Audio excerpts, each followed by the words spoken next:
Ano ba ang kalaban ng tao, mga minamahal? Ang sabi, sapagkat ang ating pakikibaka ay hindi laban sa laman at dugo, hindi laban sa mga pamunuan, sa kapangyarihan, hindi laban sa mamamahala ng kadiliman at sa libutan, laban sa uko sa espiritu, sa kasamaan sa mga dakong kaitasan. Ang ibig sabihin, ang kalaban pala natin masamang espiritu. Ang sabi, ito ang kalaban ng tao. Hindi niya nakikita, hindi yung naging kagalit mo, hindi yung naging katampuhan mo, hindi yan ang kalaban mo. Ang kalaban mo, yung masamang espiritong pumapasok sa'yo at sa kanya, kaya kayo nag-aaway. Naintindihan natin? Kaya pag meron kang kaaway, o hindi yan ang kaaway mo, yung masamang espiritong nandiyan ka, sa kanya, galit na galit ka, hindi din ikaw ang kaaway niya, yung masamang espiritong nasa iyo. Kaya kinakailangan, matapang ka na may pananindigan, tumayo ka ayon sa pamantayan ng ating pinakamamahal na Jesucristo. Ibihis mo ang buong kagayakan ng ating mahal na Panginoon. At magagawa nating ibihis at magagawa nating tumayo may pananindigan kung meron tayong sinasabing thinking differently. Thinking differently, ang ibig sabihin niyan, mga minamahal, mag-iba ng pag-iisip. Kasi kung ang pag-iisip natin ay pag-iisip din ng salibutan, hindi na bago yan. Walang pagkakaiba. Ang kailangan natin, mag-iba tayo ng pag-iisip sa mga tao sa salibutan. Yan ang sinasabing thinking differently. Basa. Dito po sa aklat ng Efeso Kapitulo 4, ang talatay 31, balik sa 30. 31. Ang lahat ng kapaitan at kagalitan at pagkakaalit at kadaldalan at panglilibak ay mga alis nawa sa inyo, pati ng lahat ng masamang akala. 30. At huwag ninyong pighatiin ang Espiritu ng Diyos na sa Kanya kayo'y tinatakan hanggang sa kaarawan ng pagkatubos. Palakpakan natin ang ating mahal na Panginoon. Sabay-sabay tayong pumalakpak. Lahat magsabi ng praise the Lord. Para tayo na sa standard, pagkatapos nating matapang na may pananindigan, tumayo tayong matapang na may pananindigan, dapat meron tayong sinasabing ibang pag-iisip, sinasabing thinking differently. Paano tayo mag-iiba ng pag-iisip? Sabi ng ating labasa, meron daw tayong aalisin sa ating sarili. Ano yung ating aalisin? Sabi ng verse 31, alisin mo ang lahat ng kapaitan, alisin mo ang kagalitan, alisin mo ang pagkakaalit, alisin mo ang kadaldalan, alisin mo ang paglilibak. Sabi, ay maalis nawa sa inyo, pati lahat ng masasamang akala. Lahat muna magsabi ng praise the Lord. Lahat ng ating binasa, mga minamahal, yan ang meron ang tao. Nagkakaalitan, nagkakainggitan, mga minamahal, meron silang masamang akala. Ang sabi ng ating nabasa, para maging ibang pag-iisip mo, alisin mo yan. Sabi ng verse 30, huwag ninyong pighatiin ang Espiritu Santo ng Diyos, na sa Kanya kayo'y tinatakan hanggang sa karawan ng Kanyang pagkatubos. Pag hindi pala natin naalis yan, mga minamahal, mapipighati ang Santong Espiritu.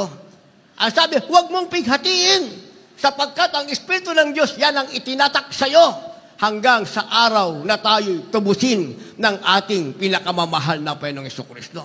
Kaya kung ang nakasulat dito, mga minamahal, yan ang ating attitude, ang ibig sabihin, hindi pa tayo nag-iba ng ating pag-iisip. Hindi natin mailalagay ang ating sarili sa tinatawag na pamantayan o standard. Sayang ang ating sinmulang paglilingkod sa ating mahal na Panginoon. Kagaya halimbawa, mga minamahal, yung paghihiraman ng pera. Sabi ng ating beloved Honorable Evangelist, the end-time prophet of our loving God, pag minanghiram daw sa'yo ng pera, halimbawa, 100,000. Kung gusto mo siyang bigyan ng 100,000, bigyan mo. Pero, huwag mong asahang babayaran ka niya. Kasi pag inasahan mong babayaran ka niya at hindi ka binayaran, o papasok sa iyo yung pagkakaalitan. Hindi ba? Kasi inasahan mong babayaran ka. Hindi mo alam yung nangungutang sa iyo, yung pala ugali nun. Talagang magutang lang magutang, hanggat may mauutangan, uutangan, naguutangan. Binigyan mo ng 100,000, sabi na ating ginagalaw pastor, huwag mo lang asahang babayaran ka. Para walang pagkakaalitan. Bakit? Dahil ikaw ay merong sinasabing thinking differently o sinasabing pag-iba ng pag-iisip. Hindi ka gaya na iba, inutangan mo ko ha, babayaran mo ko. Ay, Kristiyano ka eh. Inutangan ka, wag kang umasa babayaran ka. Kaya, para hindi sumama ang loob mo, sabi ng ating ginagalang mga pastor, hinihiraman ka ng 100,000. O di bigyan mo ng 100 pesos. Eh yun ang maluwag sa puso mo eh. Pero kung maluwag sa puso mong bigyan siya ng 100,000, well and good. Biro mo, napakayaman mo, pinagpala ka ng Diyos. Ikaw ang nagpapahiram kahit hindi ka bayaran, pinagpala ka ng ating mahal na Panginoon. Ito namang utang lang utang, ay kawawa ang kanyang kalagayan. Dahil sinasamantala niya ang kabaitan ng kanyang kapwa Kristiyano. Naintindihan natin. Ngayon, kung sumama ang loob, mga minamahal, dahil 100 pesos ang binigay mo, ang problema niya yun, hindi mo yung problema. Problema niya yun. Siya na nga itong nangungutang, binigyan mo na nga ng 100 pesos, kasi yun ang maluwag sa puso mo. Pero kung 100,000 ang gusto mo ibigay, yun ang hinihiram niya, eh di ibigay mo kung maluwag yan sa puso mo. Naintindihan natin. Pasok naman tayo, mga minamahal, sa tinatawag na mga kooperatiba. Ito, since time, naging Kristiyano ko, 89. Ito na kagad ang isa sa problema ng iglesia na aking narinig, mga minamahal. Siyempre, maglalaan sila ng kanilang pera. O sis, pag nagpasok ka ng pera sa akin, malaki ang tubo ng pera mo. O, di ba? Ito namang si sister o si brother, gusto lumaki yung pera, ipinasok. Naintindihan nyo ba? Anong tawag dyan? May term sa tawag na yan investment. Hindi ba? Gusto niya lumaki yung pera niya. Habang siya'y binibigyan ng malaking tubo, tuwag-tuwa naman ito si sister tsaka si brother. Bakit? Tumatanggap na malaking tubo. Paano kung wala nang matanggap? Away na naman silang dalawa ngayon. Hindi ba? Magkumpare tayo. Ang away naman sila ngayon, mga minamahal. Hindi kasi sila nag-iba ng pag-iisip, mga minamahal. Kahit saan ka naman pumunta, kahit naman sa bangko. Pag investment ang pinag-usapan, mga minamahal, iyan ang sinasabing matter, mga minamahal, maybe it is equal. Ibig sabihin, tumanggap ka o matalo ka, pero wala kang panalo. Bakit? Maglaga ka ng milyon sa bangko. Ang bangko, mga minamahal, bibigyan ka niya ng insurance hanggang 500,000. Pag nag-file siya ng bankruptcy, nag-file siya, kahit milyon pa ang pera mo, ang makukuha mo lang 500,000. Nasubukan nyo na ba yan? Kami nasubukan na namin yan kasi nasa negosyo kami. Kahit 1 billion ang pera mo sa bangko, pag ang bangko ay nag-file ng bankruptcy, hindi mo makuha ang milyon mo. 500,000 lang ang makukuha mo. O ngayon, mag-asawa kayo, namatay yung isa. Joint account kayo, namatay yung isa. Sabi mo, kukunin ko na yung pera ko, patay na asawa ko, hindi mo makukuha yan. Hindi mo makukuha yan, mga minamahal. Lahat ng papeles na kailangan, i-provide mo. Kulang ka lang ng kalit-liit ang isang papeles, hindi makukuha yan because that is the rules. Standard nila yan, mga minamahal. Naintindihan natin. Ganun din sa investment. At kung kayo ay hindi magkaintindihan, that is not spiritual matter. Walang pakialam ang iglesia ron. Walang pakialam ang ating beloved parents in the Lord. Walang pakialam ang beloved children. Kami mga preacher, wala din pakialam doon. Kasi nung kayo ay mag-usap, magkumpare kayo, hindi nyo naman kami kinonsulta. Kasi kung ako'y kukonsultahin nyo, sasabihin ko sa inyo, since time, natake na natin yung problema na yan. Bago pa lang ako sa iglesia, natakil ko na yan. Hanggang sa ibang bansa, mga minamahal. Di ba sasabihin ko sa inyo, huwag kayo mag-invest. Ang gawin nyo sa pera nyo, i-invest nyo sa sarili nyo. Para kung kayo'y malugi, sisihin mo yung sarili mo. Kung gusto mong sumingil, sisingilin mo yung sarili mo, wala kang sinisisi. Naintindihan natin? Baka gusto nyo pumalakpak. Kaya dapat wala na akong marinig na usapang ganyan. Kasi since time yan, mga kahit sa ibang bansa, hindi, magkumari naman kami, magkumpare. Kaya nga kayo nagkumarihan kaya nga kayo nagkumparihan Saan ba kayo nagkakilala? Di ba sa gawain? Di dapat sa gawain, hindi lang kayo magkumare. Hindi lang kayo magkumpare. Kayo ang tunay na magkapatid sa harap ng ating mahal na Panginoon. Hindi lang kayo magkapatid sa harap ng Diyos, kundi anak kayo ng Diyos, tagapagmana kayo ng buhay na walang hanggan. Ngayon, dahil lang sa investment, mag-aaway kayo. Dahil sa utang, mag-aaway kayo. Di ba? Istorbohin nyo pa kami. Ang sinosolve namin, spiritual matter. May problema kayo spiritually, isosolve namin yan. Pero kung nag-away kayo dahil sa pera, hindi namin problema yan. O di magbabaranggayan kayo ngayon. Pagdating nyo sa barangay, ang salita nyo, mahal na Panginoon, praise the Lord. Sabi ng barangay captain, pareho naman pala kayong mahal na Panginoon. Pareho kayong praise the Lord. Ba't nag-aaway pa kayo? O di niyurakan nyo pa kayo ng pangalan ng ating mahal na Panginoon. Naintindihan nyo? Kaya ang salitang mahal na Panginoon, ang salitang praise the Lord, hallelujah, binabanggit yan, hindi kayo nagdidimandahan. Binabanggit yan dahil pinupuri mo ang ating pinakamamahal na Panginoong Jesucristo. Hindi yung nagdimandahan kayo, praise the Lord. Alam mo, beloved Kapitan, praise the Lord. Ano sasabihin ni Kapitan? Praise the Lord naman pala kayo, bakit kayo nag-aaway? Taga saan ba kayo? Taga Jesus Berarcoset. Tapos, hindi ba? Hindi nyo na nawalhati ang Diyos, binagsak nyo pa, niyurakan ang pangalan ng ating mahal na Panginoon. And the only solution, sabi ng ating nabasa, thinking differently o mag-iba ng pag-iisip. Naintindihan natin yon. Paano natin ibahin yung ating pag-iisip? Ang sabi, alisin daw natin. Babasahin ko lang.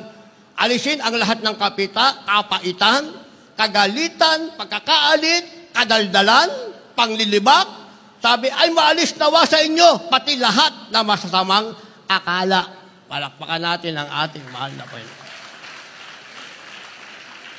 Kaya ang kailangan natin para mailagay tayo sa tinatawag na standard o pamantayan, ang sinasabing important reminders. Important reminders, ang ibig sabihin niya, mahalagang paalala. Sabi, talaga si Brother Louie, pwede namang ibulong na lang sa akin. Sinama pa sa preaching. Wala ka sa standard. Hindi ba? Ibig mo, sa isang bansang pinuntahan ko, nagsabi lang ako, yung mga beloved sister natin, pag may nag-text sa inyo mga foreigner, na sila ay namamanhikan sa inyo, nang liligaw sa inyo, sasabihin kayong dadaling kayo sa ibang bansa, doon kayo patitirahin, sasabihin niya siya may business, pero bago ang lahat, padalan mo muna siya ng $2,000, kasi naubusan daw siya ng pera. Doon pala, mayaman, naubusan ng pera. Ako hindi ako mayaman, pero hindi ako naubusan ng pera. Pero hindi ako mayaman, kasi milyonaryo ko. Meron ako bayso sa langit Ano tawag sa akin? Milyonaryo. Yung milyonaryo sa lupa, walang mansyon. Hindi ba? Yung mga milyonaryo, nakakulong na nga ngayon milyonaryo. Tayo malayang milyonaryo, ang kayamanan natin ay nasa langit. Pagkatapos ko mag-announce, magdawin na nagpa-council, kuya, isipin mo, nakuha sa akin 200 HK, Hong Kong dollar. Bakit? Nagpakilala, nakipagkaibigan, niligawan ako. Padalang ko daw muna siya. Yun yung kanyang kinita for 2 years, pinadala niya lahat. Meron na mag-isa.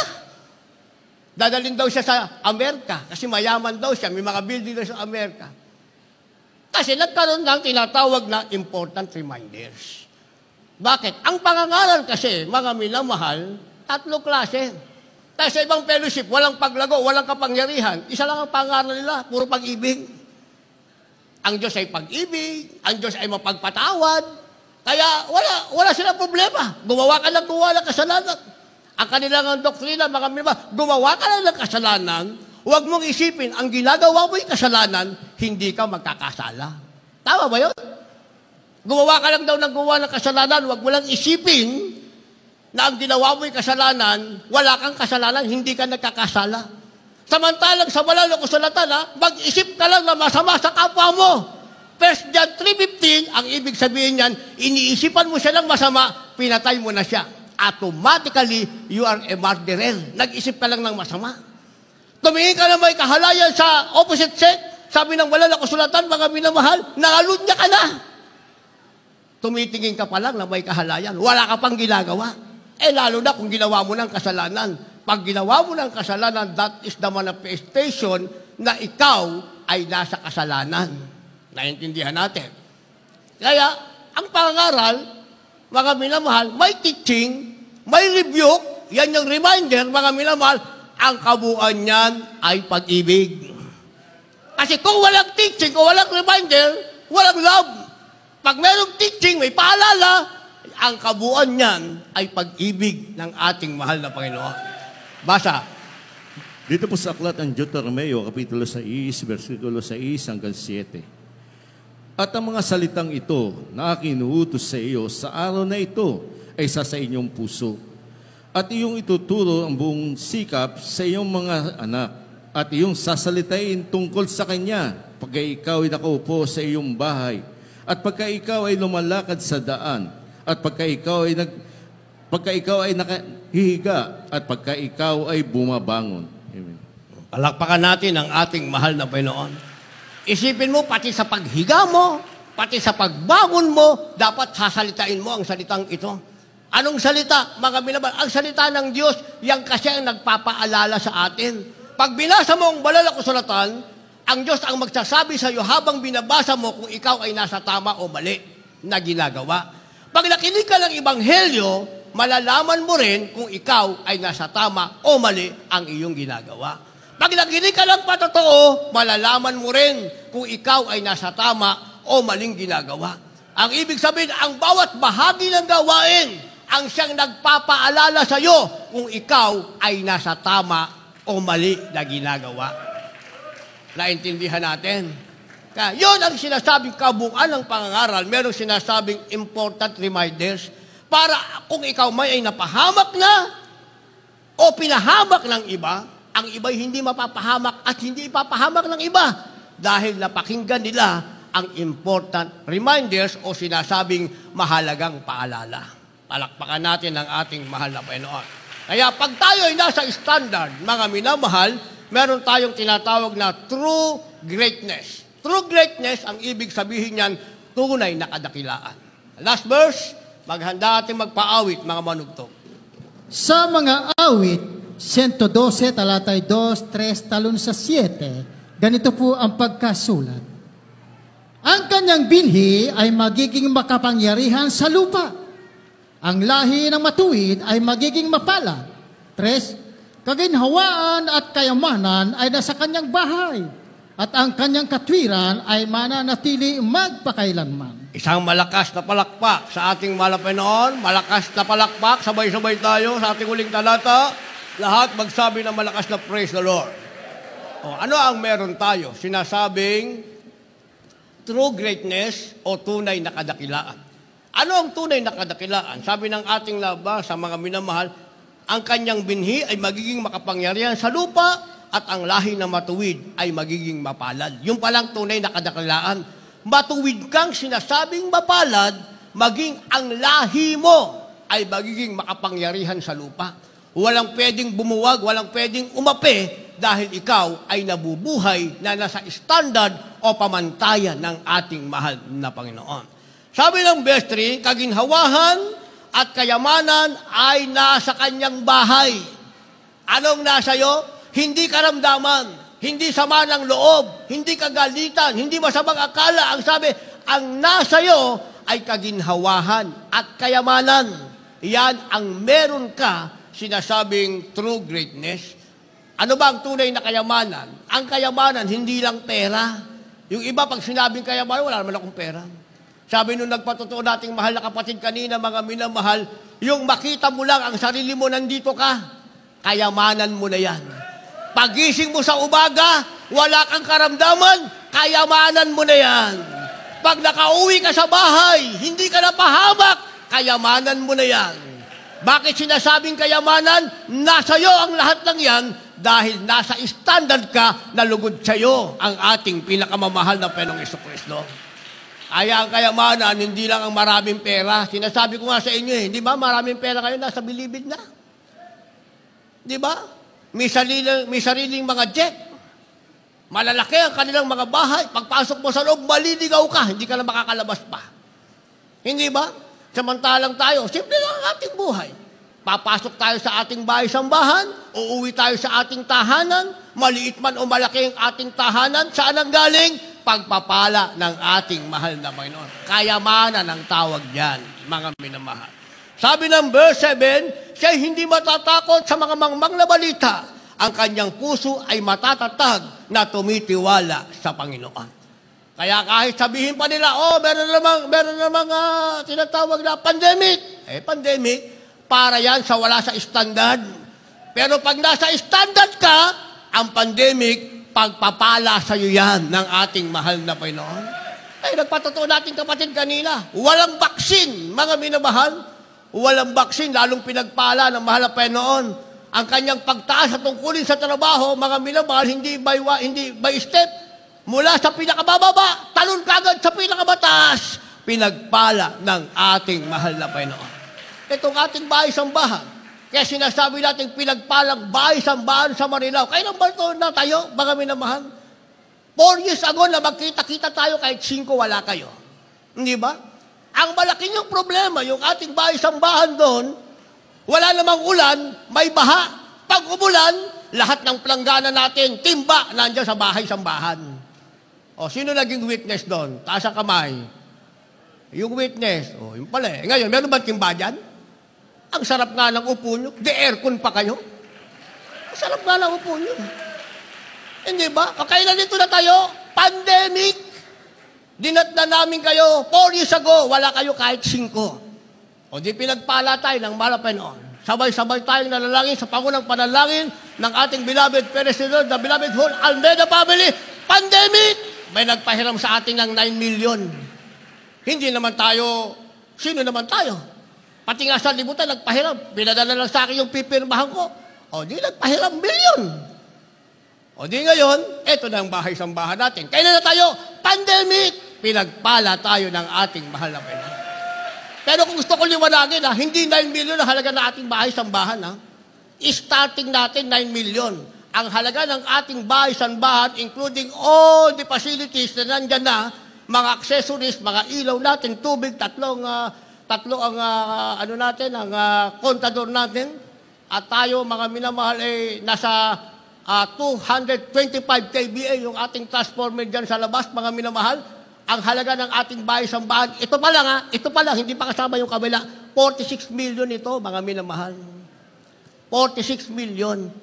Baka yung narinig, 9 million lang pala, pwede naman tayo. Hindi ito 9 million, mga minamahal. 46 million ang kabuuan nito, mga minamahal.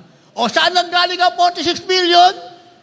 Kasi nasa standard tayo. Nagbigay kayo ng tama, nagbigay kayo ng halaga, ginamit natin, pinagpala kayo ng ating mahal na Panginoon. Meron ba tayo ibang pinangkukuhanan? Wala naman. Yung pinambabayad natin sa 9 million, saan kinukuha? Sa ibinibigay nyo. Kaya naman kayo pinagpala ng ating mahal na Panginoon. Ayun ang sinasabi ng banal na kasulatan. Ano mang masamang balita, nasa standard ka, hindi mo yung katatakutan, sabi ng ating nabasa, sapagkat ang kanyang puso ay matatag at tumitiwala sa Panginoon. Kaya pag nasa standard ka, wala kang paniniwala ang ibang balita. Ang paniniwalaan mo, walang iba ang ating pinakamamahal na Yesu Kristo. Tayong lahat ay tumayo. Mga kasama niyong baguhan, dalhin niyo sa harapan. Yung mga binabautismohan nating maaga pa, dalhin niyo sila sa harapan. Kasi gusto na nilang magpabautismo, babautismo natin sila. Pero kailangan nila ng formal acceptance, yung sila'y ating maipapanalangin.